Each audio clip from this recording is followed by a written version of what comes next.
जाति धर्मों के लिए कुछ ना कुछ होना जरूरी है।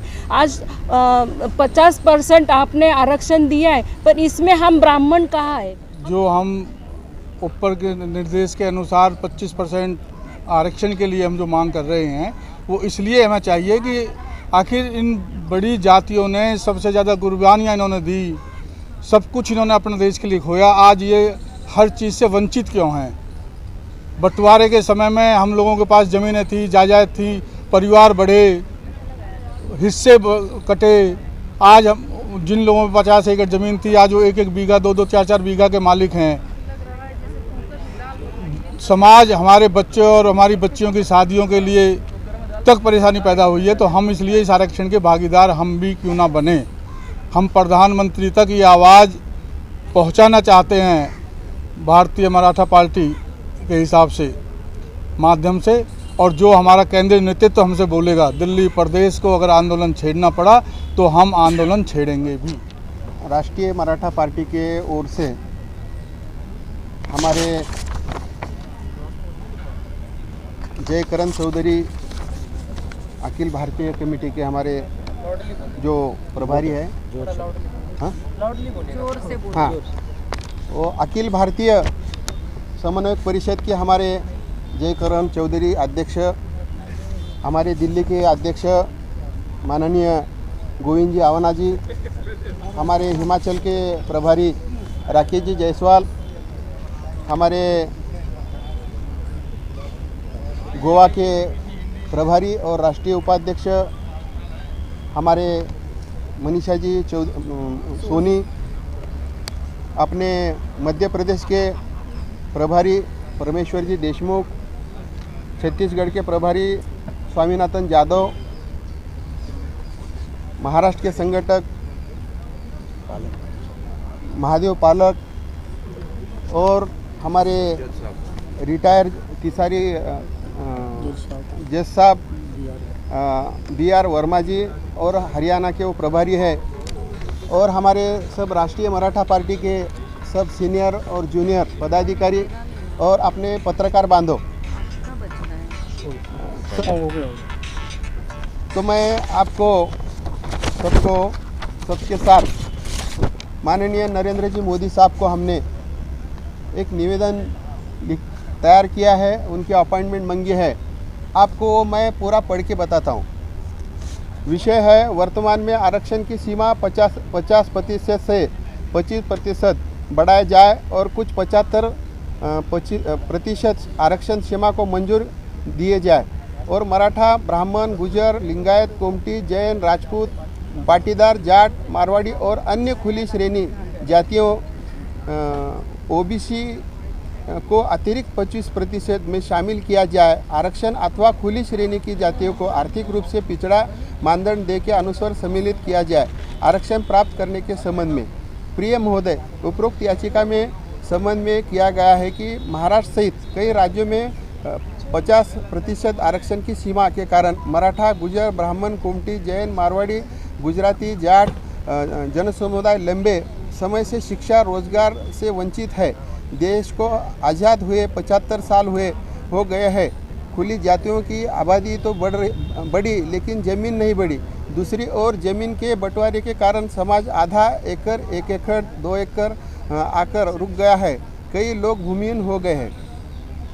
कोई भी खुली वर्ग में लड़कियों को लड़कियां नहीं दी जाती, क्योंकि उनके पास ना नौकरी है ना ही खेती है, इसलिए बच्चे की शादी नहीं होती। इस पृष्ठभूमि में उपरोक्त समाज के हित के लिए और उनके खिलाफ अन्याय को समाप्त करने के लिए इस जाति के लोगों को OBC या आर्थिक रूप से पिछड़े मानदंड के आधार पर आरक्षण दिया जाना आवश्यक है। इसके लिए 50% सीमा को बढ़ाकर 75% सीमा समय की मांग बनी गई है। बॉम्बे हाई कोर्ट और औरंगाबाद बेंच ने फैसला दिया है कि मराठा और कुणबी एक ही है। राष्ट्रीय मराठा पार्टी की मांग है कि मराठा, गुजर, ब्राह्मण, कुमटी, जैन, राजपूत, मारवाड़ी, गुजराती, पाटीदार, जाट और अन्य खुली क्षेत्रों से संबंधित समुदाय OBC या आर्थिक रूप से पिछड़े मानदंडों में अनुसार आरक्षण देना चाहिए। बहरहाल अनुरोध है कि इस मांग की मंजूरी दी जाए। आपके वफादार अंकुशराव पाटील, राष्ट्रीय मराठा पार्टी राष्ट्रीय अध्यक्ष, ॲडव्होकेट सुधीर मेंदिराता, वकील सेल राष्ट्रीय अध्यक्ष, जयकरण चौधरी, अखिल भारतीय समन्वयक परिषद अध्यक्ष, सौ मनीषा सोनी, राष्ट्रीय उपाध्यक्ष, गोवा राज्य प्रभारी, परमेश्वर देशमुख, मध्य प्रदेश राज्य प्रभारी, स्वामीनाथन जाधव, छत्तीसगढ़ राज्य प्रभारी, राकेश जी जायसवाल, हिमाचल जम्मू कश्मीर प्रभारी, गोविंद जी अवन्ना, दिल्ली प्रदेश प्रभारी, महाराष्ट्र के राज्य संगठक है महादेव पालिक, और सब हमारे कार्यकर्ता, ये सबके इस पे साइन हैं। और माननीय हम पंतप्रधान मोदी जी को हम निवेदन देना चाहते हैं। ये कितने वर्षों से संघर्ष कर रहे हैं आप इसके लिए?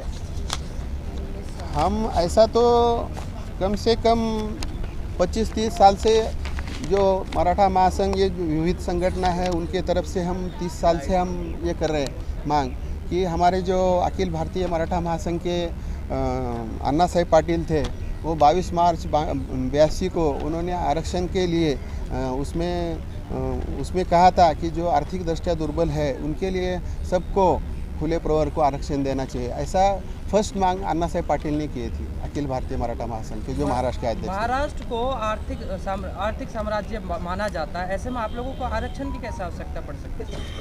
ये देखो, एक असेंबली होती है, उसमें एक असेंबली में 3 लाख लोग रहते हैं, एक आमदार चुन के आता है, बाकी तो लोग रहते ना, उसमें 1% भी आमदार बोले तो 1% भी नहीं हुआ ना, फिर 99% लोग गरीबी है ना। वो अकेला आमदार श्रीमंत हो गया तो पूरा जनता ये हो गया, ऐसा नहीं है ना। इससे पहले आप सरकार के किन किन नेताओं से या किन किन वरिष्ठों से आप मिले हैं अपनी बात को रखते हुए? हमने जो पहले शुरुआत से हम 1 नहीं 10 मुख्यमंत्री को मिले। शंकरराव चौहान थे, विलासराव देशमुख थे, अपने शिवाजीराव पाटिल निलंगेकर थे, अपने पृथ्वीराज चौहान थे, अपने मनोहर जोशी थे, क्या सब इतने, देवेंद्र फडणवीस थे, सबको हमने, अभी हमारे एकनाथ जी शिंदे है, सबको हमने निवेदन दिया है। अपने उद्धव जी ठाकरे थे, सबको हमने निवेदन दिया है। क्या मतलब ऐसी क्या समस्या है कि आप इतने नेताओं से आप मिल चुके अपनी बात को रखते हुए,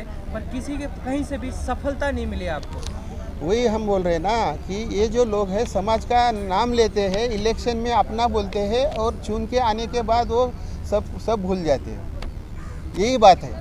अभी 2024 का इलेक्शन भी नज़दीक है और आप सरकार तक, मोदी जी तक अपनी बात पहुंचाना चाहते हैं। अगर आपकी बात फिर से नहीं मानी जाती है तो क्या कहेंगे आप?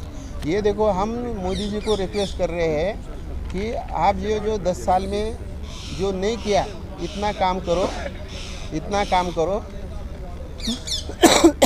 और इसमें मोदी जी ने नहीं सुना तो मोदी जी को जनता बदल देगी। ऐसा कुछ नहीं है, ये लोकशाही है क्या? मोदी जी खुद बोलते होंगे कि मैं बाद में आऊँगा, क्या शरद चंद्र जी पवार ने बोले ना कि फडणवीस साहब ऐसे ही बोले मैं आऊँगा, नहीं आ पाए, वो क्या हो गए, उप मुख्यमंत्री हुए। ऐसा कुछ नहीं है, उन्होंने काम किया तो हो जाएगा। हम पत्रकार परिषद लेके महाराष्ट्र सदन में बोले थे हमने कि ये जो हमारा धरना आंदोलन है तो ये धरना आंदोलन में आप बोलते हैं मैं पंतप्रधान नहीं चौकीदार हूँ, तो हमने उनको प्रेस कॉन्फ्रेंस में उनको बोला था कि आप चौकीदार है तो यहाँ जनता के सामने जंतर मंतर में जो लोग हैं उनके साथ आओ और हमारा निवेदन स्वीकार कर लो और हमारी मांग पूरी करो। राष्ट्रीय मराठा पार्टी, इसकी कितनी संख्या है, कितनी मजबूती है महाराष्ट्र में, उसके विषय में बताइए। महाराष्ट्र में नहीं है, पूरे ऑल इंडिया में हमारी यूनिटी है, बहुत सारे लोग हैं, हमारे जिला तालुका गांव तक लोग हैं सब।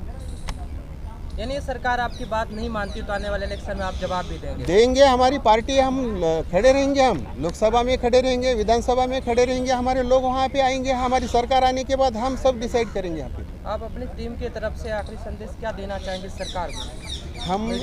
हम इतना ही आपके माध्यम से एक ही अपना काम करेंगे। हम आपके तरफ से इतना ही हम माननीय मोदी साहब को हम रिक्वेस्ट करेंगे कि जो राष्ट्रीय मराठा पार्टी की हमारी मांग है, वर्तमान में जो आरक्षण है, आरक्षण 50% है, इसे 25% बढ़ाया जाना चाहिए और कुछ 75% आरक्षण सीमा को मंजूर दी जाए और मराठा, ब्राह्मण, गुजर, लिंगायत, कोमटी, जैन, राजपूत पाटीदार, जाट, मारवाड़ी और अन्य खुली श्रेणी के जातियों ओबीसी अतिरिक्त 25% के शामिल किया जाए, आरक्षण अथवा खुली श्रेणी दी जाए और आर्थिक रूप से पिछड़े मानदंड के अनुसार सम्मिलित किया जाए। इतनी अपनी मांग है। राष्ट्रीय मराठा पार्टी आमचे अध्यक्ष अंकुशराव पाटील, मी परमेश्वर देशमुख, मध्य प्रदेशचे प्रभारी। मी तुम्हाला एकच सांगू इच्छितो की आरक्षण आपल्याला का जरूर पडलं आहे की दिवसेंदिवस शेती म्हणा, नोकरी म्हणा, प्रत्येक गोष्टीमध्ये घट झाली। आपले कुटुंब मोठे होते, मोठ्या प्रमाणात जमिनी होत्या, पण आज त्याच जमिनी वाटप होऊन कमीत कमी 1 एकर, अर्धा एकर, कुणाला नोकरी नाही, मोलमजुरी करतात। त्याच्यासाठी हे आरक्षणाची गरज पडलेली आहे। तरी माझी एकच विनंती राहील मोदी साहेबांना की आम्हाला जे आरक्षण, हे आमचे मराठा म्हणजे काय एकच मराठा नाही आहे, त्याच्यात कोमटी असेल, जैन असेल, त्याच्यात कुणबी असतील, इतर सर्व जे आरक्षित ज्यांना आरक्षण नाही त्यांना आरक्षण द्यावे ही विनंती करतो। जय हिंद, जय महाराष्ट्र। हमारा कहना यही है कि ओपन कास्ट होना ज़रूरी है। ओपन कास्ट के लिए आरक्षण नहीं है, वो होना ज़रूरी है। और हम कल से यहाँ दिल्ली में आए, आंदोलन कर रहे हैं, आज जंतर मंतर में बैठे। ये आंदोलन में हमारा यही कहना है, हर जाति धर्मों के लिए कुछ ना कुछ होना ज़रूरी है। आज 50% आपने आरक्षण दिया है, पर इसमें हम ब्राह्मण कहाँ है, हम गुजराती कहाँ है, हम जाट कहाँ है, ये सारे जातियों को होना ज़रूरी है। इसीलिए मैं खुद मानवाधिकार राष्ट्रीय अध्यक्ष, समाज सेविका, राष्ट्रीय मराठा पार्टी में राज्य प्रभारी, गोवा प्रभारी एंड राष्ट्रीय उपाध्यक्ष विनंती करती है मोदी साहब को कि प्लीज़ हमारे ये आंदोलन पे ध्यान दीजिए और हमारा कहना प्लीज़ मान लीजिए। धन्यवाद। जय हिंद, जय महाराष्ट्र, जय भारत।